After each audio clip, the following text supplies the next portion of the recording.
जय हिंद dear student, welcome to online class of Shri Ram public school.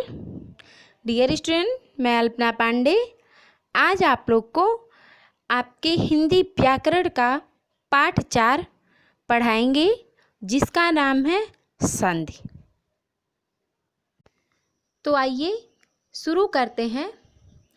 यहाँ देखिए बच्चों, पढ़ाने से पहले मैं आपको बता दूं कि यहाँ पे कुछ प्रश्न पूछे गए हैं, जैसे कि संधि किसे कहते हैं, स्वर कौन कौन से होते हैं, संधि कितने प्रकार की होती है और स्वर संधि के कितने भेद होते हैं। ये पूर्व ज्ञान संबंधी प्रश्न है, यानी आप पहले की कक्षाओं में इन प्रश्नों इस पाठ को पढ़ चुके हैं और उस पर आधारित यहाँ पे कुछ प्रश्न दिए गए। अगर इन प्रश्नों के उत्तर आपको आता है तो ठीक है, नहीं तो अभी जब हम पाठ को पढ़ाएंगे तो आपको बताएंगे। पाठ परिचय, यानी इस पाठ में हम क्या क्या पढ़ेंगे। तो इस पाठ में हम संधि का अर्थ और परिभाषा, संधि विच्छेद, संधि और संयोग में अंतर, संधि के 3 भेदों के बारे में, स्वर संधि, व्यंजन संधि, विसर्ग संधि और स्वर संधि के भेद के बारे में पढ़ेंगे। तो आइए शुरू करते हैं। संधि का अर्थ। संधि का क्या अर्थ है? तो संधि का अर्थ होता है मेल। संधि का मतलब होता है ज्वाइनिंग, यानी मेल, मिला के बनाना, ठीक है। परंतु व्याकरण में यह शब्द निकटवर्ती वर्णों के परस्पर मिलने की एक विशेष प्रक्रिया के लिए प्रयुक्त होता है। निकटवर्ती यानी पास के जो वर्ण होते हैं उनको आपस में मिलने की प्रक्रिया होती है। तो इस प्रकार संधि की परिभाषा होती है वर्णों के मेल से होने वाले विकार को संधि कहते हैं। इस प्रक्रिया में परिवर्तन कभी पहली ध्वनि में होता है तो कभी दूसरी ध्वनि में होता है, कभी दोनों ही ध्वनियों में होता है। यानी संधि जो होता है वो 2 ध्वनियों में होता है, 2 शब्दों में नहीं होता है। यदि वर्णों का मेल हो परंतु उसके कारण उनमें किसी तरह का ध्वनि परिवर्तन ना हो तो उसे वर्ण संयोग कहते हैं, संधि नहीं। संधि के नियम प्रायः संस्कृत के तत्सम शब्दों पर ही लागू होता है।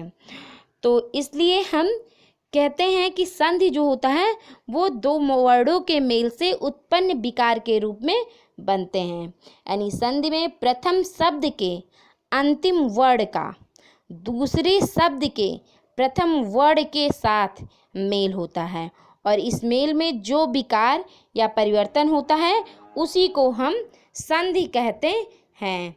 जैसे उदाहरण के लिए एक देवधन आलय, ठीक है।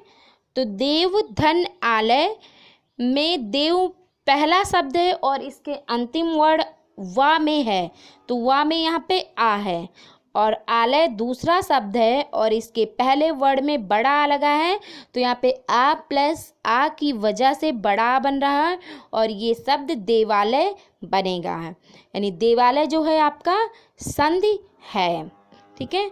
इसी तरह है वार्तालाप, वार्ताधन आलाप, ठीक है। तो इसमें वार्ता के अंतिम ध्वनि में यानी वार्ता में और बड़ा आ में, यानी आ का यहाँ पे मेल हो रहा है और यहाँ पे बड़ा बन रहा है और इसका जो संधि बनेगा वो वार्तालाप हो जाएगा, ठीक है। तो एक तरीके से फिर से हम एक बार यहाँ पे संधि की आपको परिभाषा बताते हैं। जब 2 वर्णों के मिलने से उनमें विकार उत्पन्न होता है, विकार यानी परिवर्तन उत्पन्न होता है, तो वह संधि कहलाता है। अब आते संधि विच्छेद, ठीक है। तो संधि युक्त शब्दों को अलग अलग करने की प्रक्रिया को संधि विच्छेद कहलाते हैं। यानी अगर संधि जो है देवालय शब्द है तो देवधन आलय संधि विच्छेद है। विद्यालय, विद्यालय संधि शब्द है और विद्याधनालय संधि विच्छेद है। यानी संधि युक्त शब्दों को पुनः उसी स्थिति में लाना संधि विच्छेद कहलाता है। उदाहरण विद्याधन अर्थी, उत्धन चारण, ठीक है। स्यूधन आलय, अब आगे संधि और संयोग में अंतर। तो संधि क्या होता है और संयोग क्या होता है, इन दोनों में क्या अंतर है ये हम यहाँ देखते हैं। संधि और संयोग में सबसे बड़ा अंतर यही है कि संयोग के अक्षर एक समान रहते हैं, परंतु संधि में उच्चारण के नियमों के अनुसार दो अक्षरों के मेल से उनकी जगह कोई भिन्न अक्षर हो जाता है, यानी जो अक्षर होते हैं दो अक्षर, उनकी जगह कोई अलग अक्षर भी हो जाता है। संयोग में वर्णों का मेल होता है, ठीक है, परंतु उनमें विकार या परिवर्तन नहीं होता। विकार को ही हम परिवर्तन कहते, तो उनमें परिवर्तन नहीं होता है। किंतु संधि के कारण वर्णों में परिवर्तन हो जाता है। यहाँ देखिए संयोग के और संधि के कुछ उदाहरण दिए हुए हैं, जैसे मधुरता, तो मधुर धनता, ठीक है, मधुरता एक संयोग युक्त शब्द बना है। इसमें देखिए कोई परिवर्तन नहीं किया गया, बल्कि मधुर में ता वर्ण को जोड़ दिया है, सज्जन में ता वर्ण को जोड़ के सज्जनता शब्द बनाया गया, और व्यक्ति में त्व वर्ण को जोड़ के व्यक्तित्व बनाया गया है, ठीक है।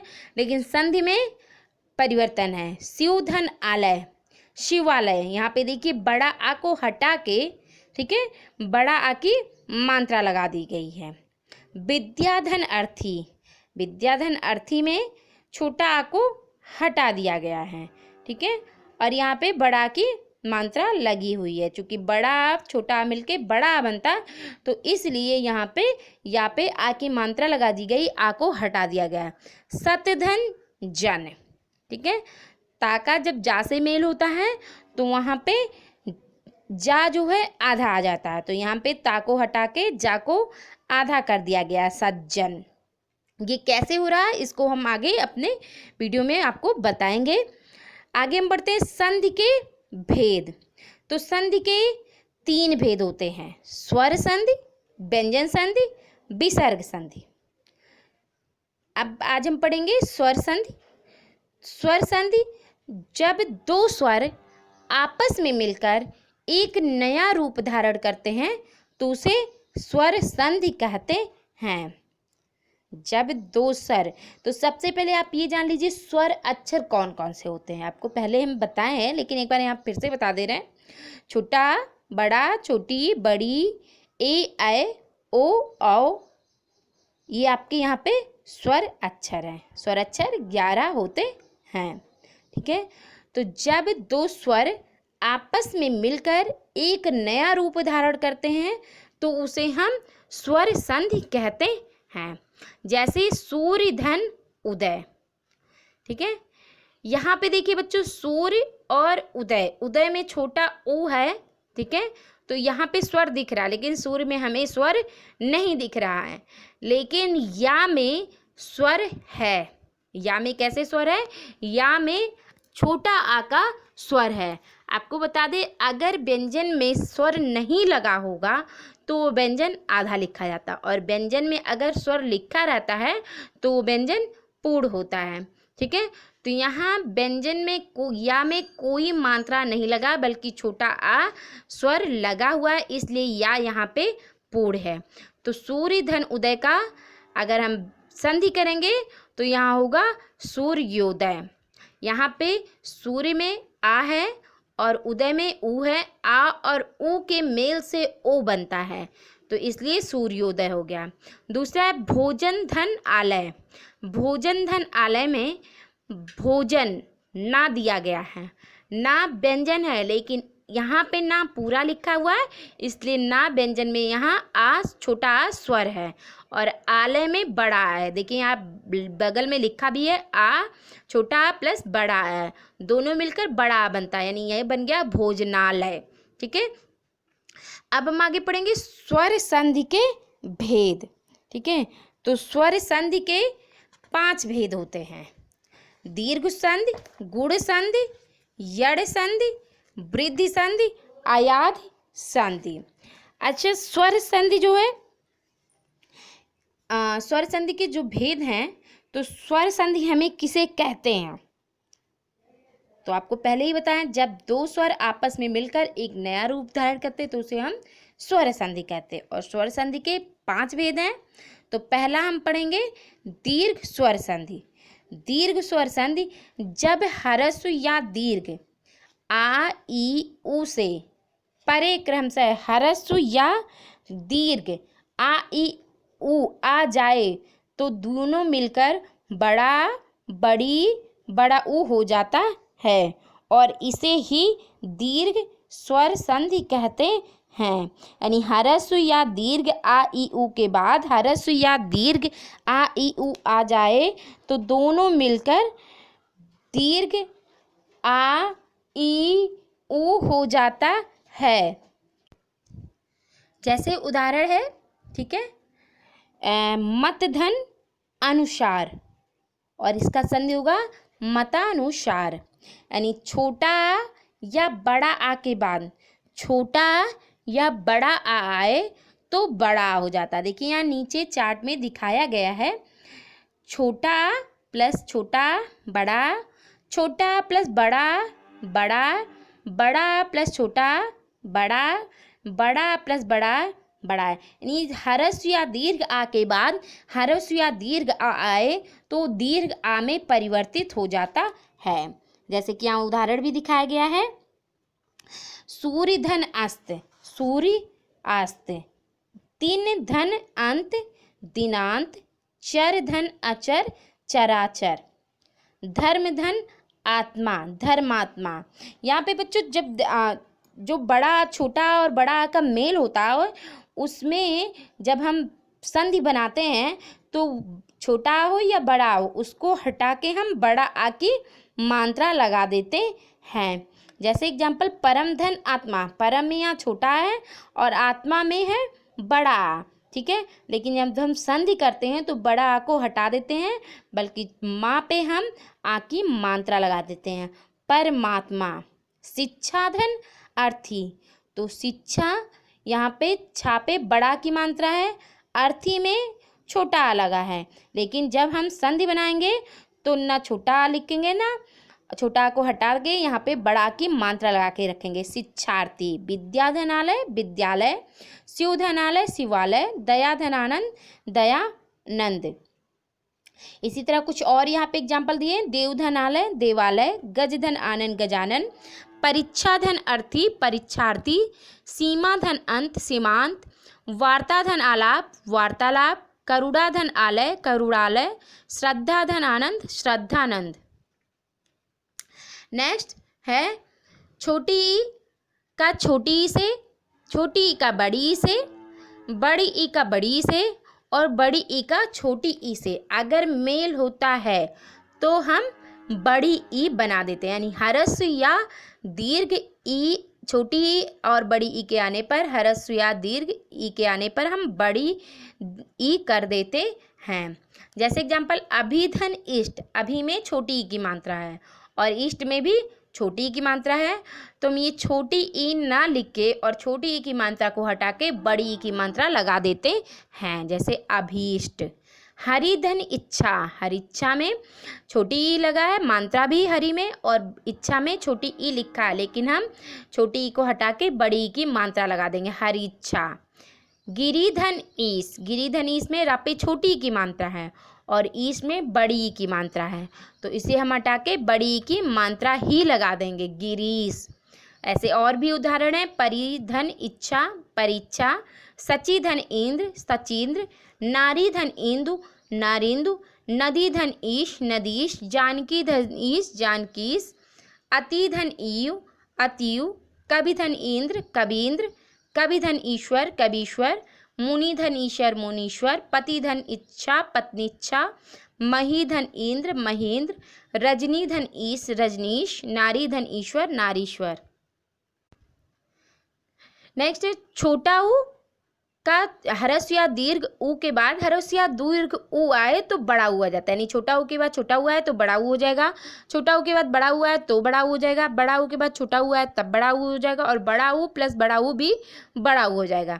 जैसे लघुधन उत्तर, तो लघु में छोटा ऊ की मात्रा लगा है और उत्तर में छोटा ऊ है, तो ये हमारा बड़ा ऊ में परिवर्तित हो जाएगा, लघु उत्तर।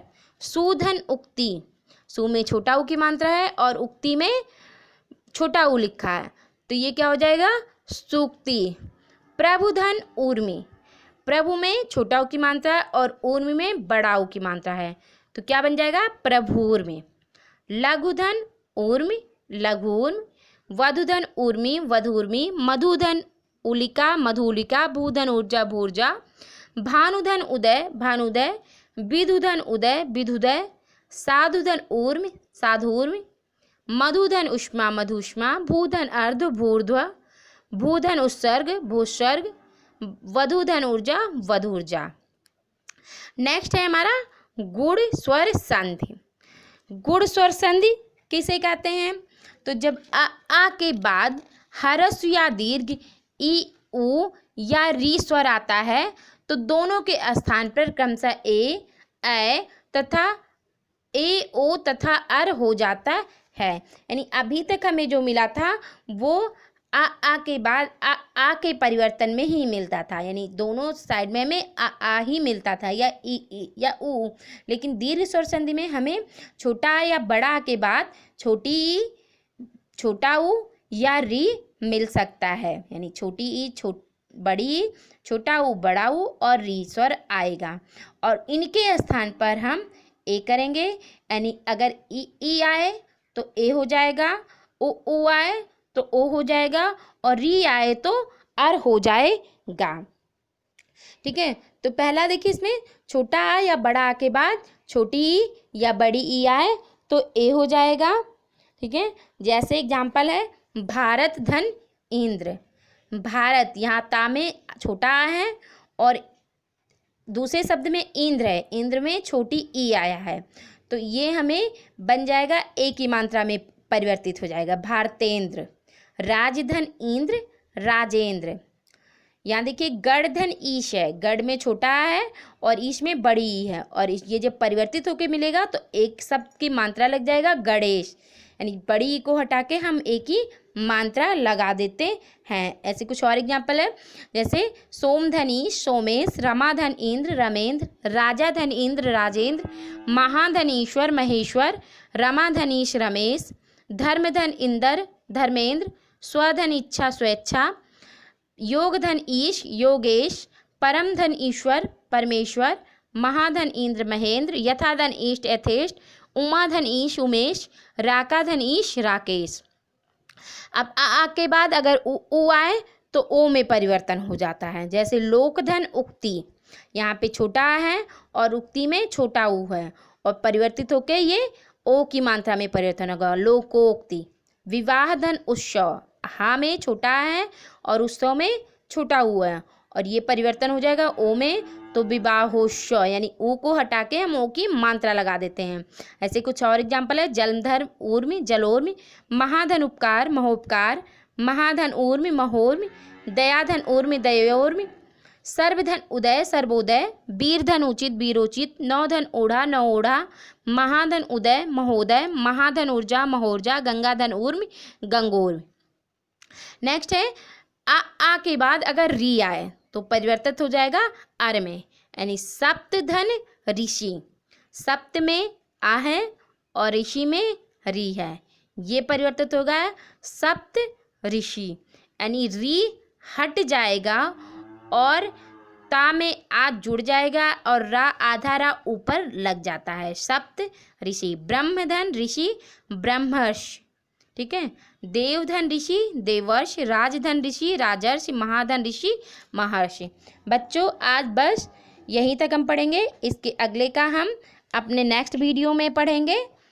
आप लोग यहाँ पे संधि की परिभाषा, स्वर संधि की परिभाषा, दीर्घ स्वर संधि की परिभाषा और गुण स्वर संधि की परिभाषा तथा संधि विच्छेद की परिभाषा अपने उत्तर पुस्तिका में लिखिएगा। Thank you and have a nice day.